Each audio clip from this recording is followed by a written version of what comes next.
মাদ্রাসা শিক্ষা তার ঐতিহ্য ফিরে পাবে আর উন্নত হবে। এবং আমাদেরকে সতর্ক থাকতে হবে যেন ফেসিবাদ আর জন্মগ্রহণ না করে। মাদ্রাসা শিক্ষার ত্রুটি যারা চেপে ধরতে চাইবে তাদের বিরুদ্ধে আমাদের আন্দোলন এবং সংগ্রাম চলবে। এবং ডক্টর আহমদ আলী সাহেব খুব ভালো কথা বলেছেন, মাদ্রাসা শিক্ষা বিশেষায়িত শিক্ষা, স্পেশালাইজড এডুকেশন।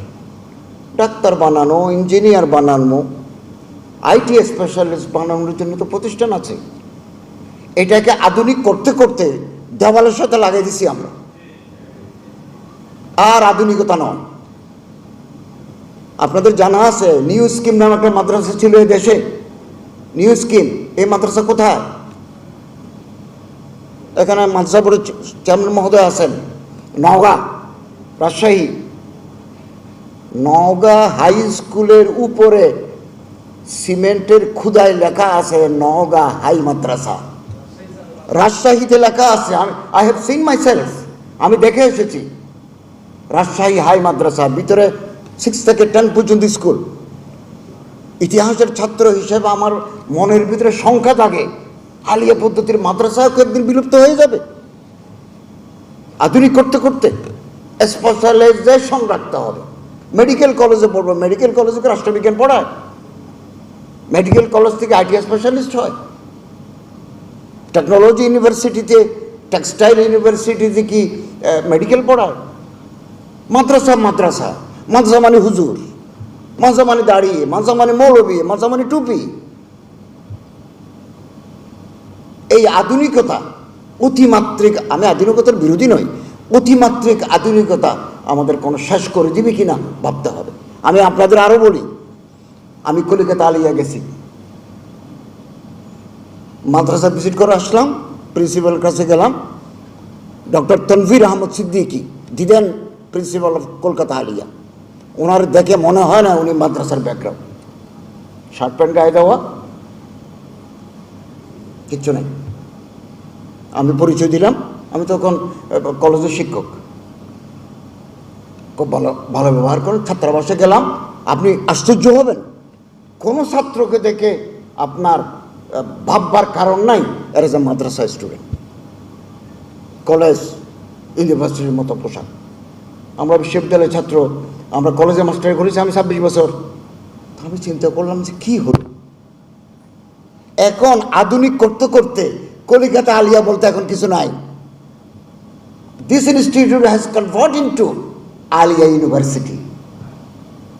আমাদের মাদ্রাসা শিক্ষা বাঁচাতে হবে। আমি আপনাদের খেদমতে সে আবেদন করতে চাই। এবং ডক্টর হেদায়েতুল্লাহ সাহেব চমৎকার কথা বলেছেন, ব্র্যান্ডিং ক্রাইসিস বলেছেন। ফাজিল কামিল স্তরের শিক্ষার্থী তীব্রভাবে কমে যাচ্ছে, নাই কোনো মাদ্রাসায় নাই। কামিল পাস করার পরও শিক্ষার্থীরা আরবি ভারত পড়তে পারে না, এটা আপনারাই বলেছেন। মাদ্রাসার শিক্ষিত আলেম ওলামারা সন্তানদের মাদ্রাসায় দেন না, একান্ত বাস্তব। অতএব আমরা ভাবি এইরকম সেমিনার, আজকের এই সেমিনারটা অত্যন্ত গুরুত্বপূর্ণ। আমি আসার আগে আপনারা অনেকে মৌলানা কামরুল হাসান সাইদ সাহেব সহ অনেকে বিদগ্ধ বক্তারা বক্তব্য রেখেছেন। আমার ব্যস্ততার কারণে আমি আসতে পারি না। সৌদি ডেলিগেট অপেক্ষা করছে আমার জন্য মিনিস্ট্রিতে। আমি ডক্টর কালাম বশর সাহেবের সুন্দর বক্তব্য, ডক্টর শামসুল আলম সাহেবের বক্তব্য, ডক্টর ওলিউল্লাহ সাহেবের, শিবির সভাপতির বক্তব্য, প্রফেসর মিয়ানুরুল হক সাহেবের, ডক্টর আহমদ আলী সাহেবের বক্তব্য অত্যন্ত অভিনিবেশ সহকারে শুনেছি। আপনাদের অন্তরের ব্যথার সাথে আমার অন্তরের ব্যথা 100 ভাগ মিলে গেছে। আমরা এই মাদ্রাসা শিক্ষাকে বাঁচাতে চাই। এবং এক জামানায় ছিল মাদ্রাসার ছাত্র যদি বিসিএসের ভিতরে কোথাও দাখিল আলেম থাকে তারা আর প্রমোশন দেয় না। আমরা একসাথে মাদ্রাসায় পড়ছি, আমার জুনিয়র, ওনাকে জয়েন্ট সেক্রেটারি থেকে বিদায় করে দিয়েছি কেবল মাদ্রাসার থাকার কারণে। পরে আমরা এই গভর্নমেন্ট এসে ওনারা এডিশনাল সেক্রেটারি করে দিয়েছি। এখন আমার মন্ত্রণালয় আজকে একজন এডিশনাল সেক্রেটারি আমি বিদায় দিয়ে আসছি, ওনার আজকে চাকরি শেষ। জনপ্রশাসন মন্ত্রণালয়ে আমরা লিখেছি আমাদের এডিশনাল সেক্রেটারি দরকার। তিনি বলেন আপনার কোনো লোক থাকলে বলেন না, আমার তো লোক নাই। বিগত 15-18 বছর এই সমস্ত মাদ্রাসার ব্যাকগ্রাউন্ডটা তো ঢুকতে পারে নাই। বিরাট ভ্যাকুয়াম, বিরাট গ্যাপ তৈরি হয়ে গেছে। ইনশাআল্লাহ মন খারাপ করে কোনো কারণ নাই। এই গ্যাপ আমরা ইনশাআল্লাহ আজিজ আগামী দিনগুলোতে পূরণ করে নেব। এবং এই শিক্ষা ব্যবস্থাকে বাঁচাতে হবে, তার আর ঐতিহ্য ফিরবে। এই আলিয়া মাদ্রাসা থেকে এমন ছাত্র বেরিয়েছে যারা শামসুল উলামা বেলায়েত হোসেনের মতো মানুষ, কত বড় বড় আলেম আলিয়া পদ্ধতি থেকে বেরিয়েছে।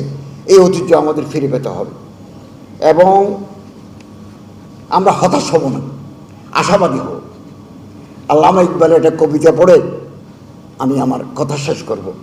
না উম্মীদ ন হো আই ইকবাল আপনি কিস্তে বয়রা আছে, যারা নম হো তো ইয়ে মিট্টি বড়ে জরখায় জহে সাথে। আমার জমিনে ফসল হয় না, ওয়রানা হয়ে গেছে, তাই বলে কি আমি বাগান ছেড়ে চলে যাব, আমার জায়গা ছেড়ে চলে যাব? না উম্মীদ ন হো আই ইকবাল আপনি কিস্তে বয়রা আছে, আমার জমিন আমার ভিটা ওয়রা হয়ে গেছে। যারা নম হতো ইয়ে মাটি বড়ে জরখায় জহে সাথে, একটু পানি দিতে পারলেই নতুন ফসল হবে, নতুন ফুল ফুটবে, ফলে ফুলে সমৃদ্ধ হবে। আসুন না আমরা সবাই মিলে এই আমাদের কিস্তে ময়রাকে আমরা একটা সরসব্জ সাদাব বাগানে পরিণত করি।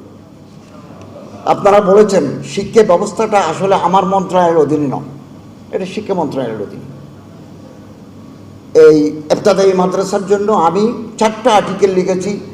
আপনারা জানেন 2019 সাল থেকে দৈনিক নয়া দিগন্তে আমি মাসে 4টা করে পোস্ট এডিটোরিয়াল লিখতাম, মাদ্রাসা এডুকেশন নিয়েও লিখেছি ওখানে। তারপরেও আপনারা যখনই ডাকবেন আমি ইনশাআল্লাহ আজিজ এই আলিয়া মাদ্রাসার ইবতেদায়ী মাদ্রাসার উন্নয়নের জন্য আমার পক্ষে যতটুকু করা সম্ভব ইনশাআল্লাহ আজিজ আমি সে দায়িত্ব পালন করব। এবং মাদ্রাসা কারিগরি বিভাগের যিনি সচিব আছেন ফখরুল সাহেব, না খবরুদ্দিন, ওনার সাথে উনি সচিব হওয়ার আগেও আমার সাথে পরিচয়। উনি অনেক মেহনত করেছেন এই শিক্ষা ব্যবস্থা নিয়ে, একেবারে একটা মতবাদিল একটা শিক্ষা কাঠামো উনি দাঁড় করেছেন। ওনার সাথেও আমার যোগাযোগ আছে। আমরা চেষ্টা করব, আন্তরিকভাবে চেষ্টা করব, যেখানে আমাদের করা দরকার সেই ব্যবস্থা আমরা করব। আপনাদের সহযোগিতা চাই, হতাশ হবেন না, না উম্মিদ হবেন না। ইনশাআল্লাহ আজিজ আলিয়া পদ্ধতির মাদ্রাসা ইতিহাসে made a great contribution to the society and the state. আগামী দিনেও তারা এই আলিয়া পদ্ধতির মাদ্রাসার ছাত্ররা উল্লেখযোগ্য অবদান রাখবে। বিশেষ করে তামিরুল মিল্লাত মাদ্রাসা খুব সোনালী অবদান রেখে চলেছেন। তাদের পঠন পাঠন, তাদের ওয়াজা কথা অত্যন্ত চমৎকার।